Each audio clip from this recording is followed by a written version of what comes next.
de hahungota niyonget wage sklewage niwagi taloda onioda aga niwaga hunjoda.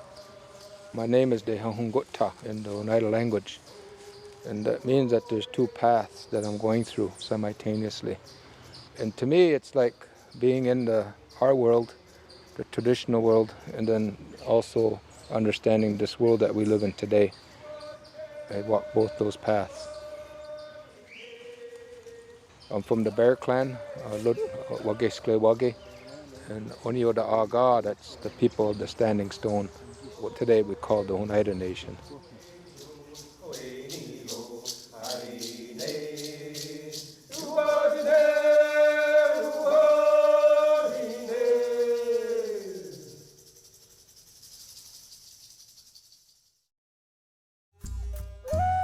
Oneida History was funded in part by Irene Danielle Kress, the Evu Foundation, a charitable arm of the Capital Times, Ron and Patty Anderson, the Wisconsin History Fund, with support from the National Endowment for the Humanities, and the Friends of Wisconsin Public Television.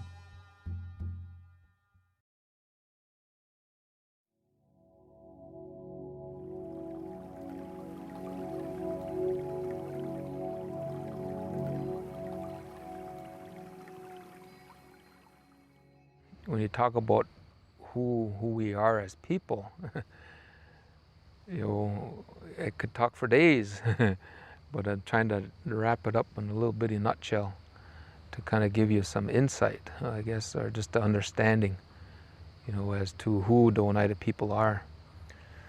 That would begin with our creation story and our purpose, for being here. And primarily it's just as the caretakers of the land, respecting it.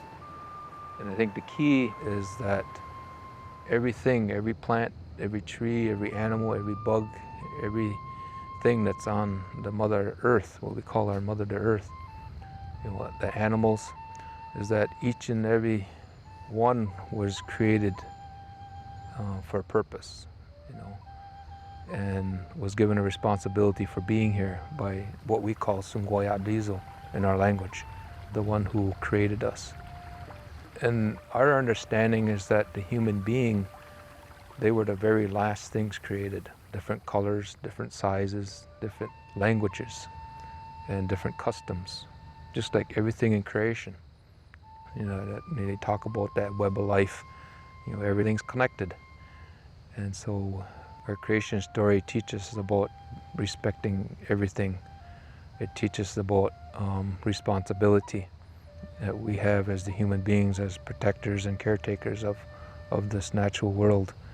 It teaches us about reciprocating, of giving back, through ceremonies and thanksgiving and acknowledgments.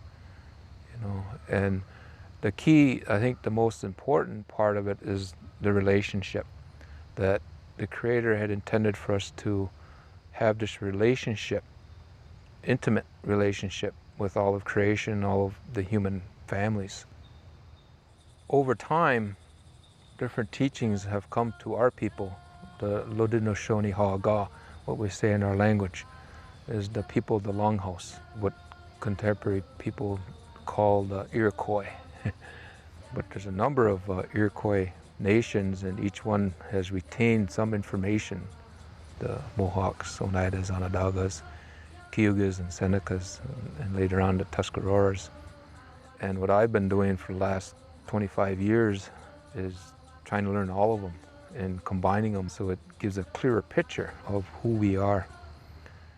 I made reference to the earth as our mother, because our understanding is that that's where everything was molded and shaped from, by this being, and so we look to her as our mother. We look to the different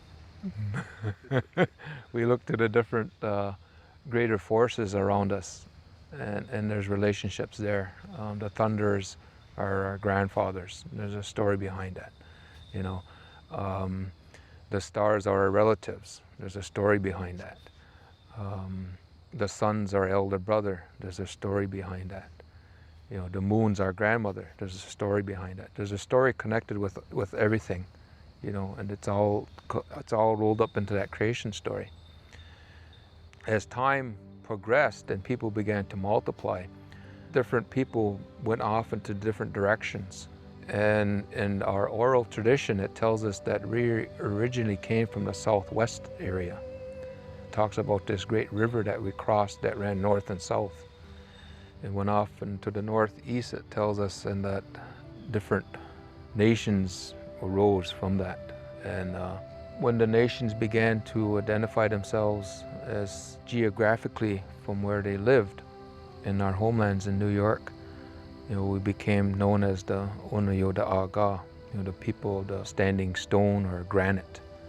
Our relatives to the east became the Ganyange Haga, what we call the people of the flint, the Mohawks. And our relatives to the west of us were known as Onundage Haga, the people of the hills. They're getting into the foothills of the Appalachian Mountains there. And then next to them was the Cayuga Haga, the people of the Moki lands, the Cayugas. And then the Jitwana Aga, the people of the mountains, the Senecas. So every nation, which its name is derived from the territory that they resided on, for centuries, probably thousands of years. And within each, there were a number of clans too that emerged. And there's a story behind that too of how the clans came to be. It tells us that there came a time in our history that there were so many people, when people were dying, is that the people, everybody mourned, and so that began to affect the ceremonies. It disrupted the whole social society because people were grieving all the time. And there was a messenger that came here, that was sent here by the Creator to put things back into order. An idea came from this young man. We ought to pattern ourselves just as the natural world is. Because we're matrilineal, it's our eldest women who are the ones that speak for that family. And different families, these old ladies, and all of her offsprings, her sisters and her nieces and daughters and their offsprings and spouses, that's how they would live in their homes, their longhouses.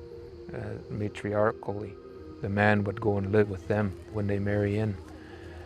Those old ladies were always in the habit of getting up early in the morning. And so what they were instructed to do was to pay special attention of that real quiet time, real sacred time at daybreak. And over time, each one of those old ladies, there was an animal that came to them. 3 from the sky world, 3 from the four-legged, and 3 from the water world. So for the Oneidas, we have 3 clans, bear, turtle, and wolf. But there's 3 different kinds from the canine family. There's 3 different kinds of, or sizes of bears from the bear. And there's 3 different types of turtles. So there's 9 distinct families that eventually became the Oneida Nation. And it's like it with all those other nations as well. Each one, there's a certain number of clans that it's composed of. And over time, there's different messages that we received. The clans came first, then the ceremonies came. And the ceremonies was our way of giving back, of showing, of honoring, things in creation. And it's cyclical. We follow the natural cycle of the universe, the seasons. And so there's ceremonies to give thanks for certain times of when we harvest things or things become ripe in the natural world. And with each one, there's a story behind it as well. The songs as well, how they came to us, whether it's medicinal, ceremonial, or what we call a social dance, just for fun, entertainment. And even in that creation story too, it talks about over time, as people became sick, different spirits came, different animals, and volunteered to assist, to help the people, because they have a power, they have a medicine. Just like, like today, a lot of these plants and trees and everything we look at, there's medicinal purposes that they serve. And the most important plant that the Creator gave to the people was the Oyunkwa'un, what we call the native tobacco. Because again, in the creation story, it tells us that that plant originally came from the sky world, where there's another world out there somewhere. And from that world, a woman fell from there who was pregnant. And she set into motion what we have today. And that was one of the plants she brought from that world. And our instructions is that whenever we take anything from the natural world, is we can offer it, make an offering, and talk to that plant, just like I'm talking to you. Because that plant, he understands, or it understands, because it was here when those languages were created. So you know those languages. And so again, to show that respect, we just don't go out and take, and we have a ceremony, as that's what it is. Because we take that little bit of time to sit and talk to that plant and share our understanding of why that plant's here. So we use that tobacco in a very sacred way, very honorable way. We can just offer it, or we can smoke it. Our people, we've had pipes, but nothing like what they have in the plains, those kinds of pipes. They were more functional pipes, made from clay, and that's what we did. And we could do that too. We could smoke that pipe and blow that smoke and talk, because our understanding then is that that message will be carried, to whoever it is that you're talking to. And just like in everyday life, when there's hardships that we encounter as we walk that path that the Creator intended for us to walk. And so there's times that we need to ask for help or direction. We can do that too. We can burn that tobacco, and we can talk to the Creator and ask for that help, for that guidance. And in some way, if we believe, those answers will come. It can be in a dream, because there's beings that are around us day and night, they say. They're helpers, they're the Creator's helpers. And they bring back those messages from the Creator. And they can come to us through our mind. They say that they never touch the earth. The level they come to is where our shoulders are. And it's through our mind is how they communicate to us. And so it can be in that way, or it can be in a thought. They're providing that. It can be something that we need to see in the natural world. There was a time in my life where I was really struggling with my history, my past, since birth. Because in our community, in indigenous communities all over this Turtle Island, what we call this continent here, is that alcoholism has really devastated our people. And that's the kind of home I grew up in. And so I was really struggling with some of those issues of growing up, that domestic abuse. And I was walking in the woods, and I came around this corner in the bend in the woods, this path, and here there was this grouse, a mama. And she stood on that path, and she stood her ground, and she put her feathers out, and she was running at me, and she'd stop and stop, And so I just stood there like that, and I watched her. And I looked around, and here on one side of the path there were her chicks. There's about a dozen of them, little ones. That's what she was protecting, And that helped me, because that was my mom. That's what she did. She stood in front of danger, my dad, who was the alcoholic, to protect us, But she did her best, And so that really helped. That's what I needed to see. That's what needed me to move on. I needed to see that to help me to move on and to come to some acceptance of my past, And so those things are there, if we would just take that time and stop and look and listen. Or what those Creator will do is that He'll bring people into your life. And they'll have something to say to teach you. And again, an example of my own life is that I've had a number of elders, I call elders, who are raised the old way. They know their language, they practice their ceremonies, their traditional way of life. Those are elders to me. A number of these elders have come into my life over the last 25 years and have really helped me grow, taught me about my history, the real history. And so whatever clan you belong to, each one of those families, there's what we call in the language Gudianisu. And in English we call them clan mothers. We're matriarchal. They're the ones that appoint our political leaders. They are the political leaders. But they appoint the men, what we call Ludianisu, what we call the chiefs, who do all the speaking on behalf of the family. And within each one of those families, there are also two other people who what we call faith keepers. And what that means is that they're the ones that are responsible of ensuring that the four sacred ceremonies that came to us as Iroquois people are carried on. And then each one, the man and the woman, they also have an assistant, kind of like an apprentice.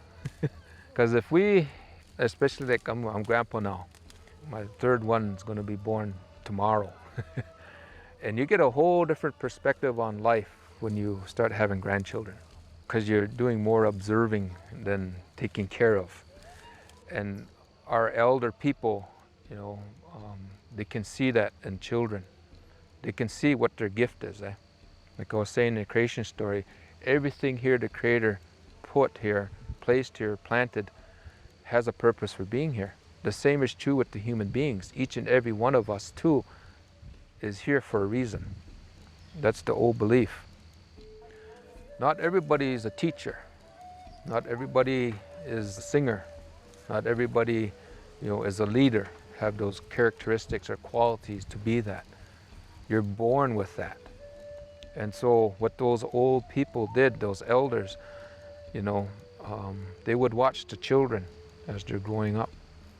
And they would see which one has that ability, that natural gift, as a peacemaker, or as a singer, or as good with crafts and things like that, or who is really good with a memory and can tell those stories, from just listening to it maybe one time.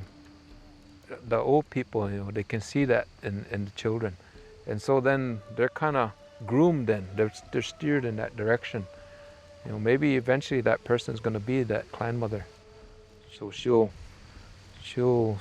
be by her side then, And even in the language, when we talk, like in English, we say a clan mother, it doesn't really give justice to what that really is, that responsibility. But in the language, Gudianisu, you can look at that word and you can take it apart. And inside of there's a part of that word that talks about a way of life, a path that you're taking, a responsibility. When you look at that journey that you're going through, life goes on infinitely. That journey that you're talking about is all those responsibilities that's tied to that, as that matriarchal leader for that family. And this is where they talk about the 7 generations. That's a part of that too. Because you're looking, that's how far ahead that you're looking on that journey that you're taking through life. You're looking ahead that many generations to the decisions that you're making at that very moment. How is that going to impact those children that have yet to be born? Is that going to benefit them, or is that going to, cause them to suffer? Now, if you think about that, when my ancestors moved here, they turned their back to all of that. Anything traditional, ceremonial. They became Episcopalians, right around, 1700 there, somewhere's in there. that fractionalized our nation. Consequently, when the Revolutionary War broke out, the ones that were predominantly Christian sided with the colonists. And then there was a group of our people that sided with British, and then some that tried to remain neutral. And what that war did is it really finalized that separation, because you had families fighting against one another. Our people were the scouts for that war. And what George Washington did was send in the troops to exterminate the Iroquois people. And the Oneidas were the scouts for that. So when they came here, and I think that's why, one of the big reasons why they came here, was because of that. And so made a land deal with the Menominees and wanted to re-establish themselves as a power, which never materialized. And this community here, the Oneidas of Wisconsin, have been pretty much the leaders in terms of the assimilation process. Consequently, when I was growing up here, I didn't know nothing about my history. I didn't know nothing about my culture. I didn't know my language. The English was what was spoken in my home. Alcoholism was prevalent in my home and in this community. I went to the public school. So in terms of any kind of ethnicity, other than the skin being a different color, there was nothing evident here. But in the 70s, there was a lot of indigenous people that began to kind of look at their past, to reinstill that pride in indigenous people, to look. You all have a story, you all have a creation story, you all have songs, you all have traditions, and to revitalize it, bring it back to life. It's been gasping for centuries for a lot of nations. That's when we start going to Canada. There's another community there, the Oneidas of the Thames. And they have a longhouse there, and they have ceremonies there, We still had the language here, but it was just a conversational language, nothing ceremonial in terms of traditional. But there they still had that. And there's many communities on the Canadian side that had longhouses, and just a few on the state side. And so we went there, we started attending ceremonies and started learning there. And that's where my pilgrimage began in terms of learning my history. And from that, we built the longhouse here. And in 1983, we had our very first ceremonies. And from that time on, the last 25 years, we were able to do them ourselves now in the language. That's what we're doing today, we revitalized it. And the elders out east, they look at that as a miracle. That's a miracle. That we're, the people from this community here, are carrying on our ceremonies by people from this community, which I believe never ever occurred. Up until 1978, I think, it was illegal. It was illegal in this country for Native Americans to practice their traditional beliefs. Illegal. And so that's I guess a little bit of the history.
To learn more about the sovereign Indian nations in Wisconsin, visit wisconsinAct31.org.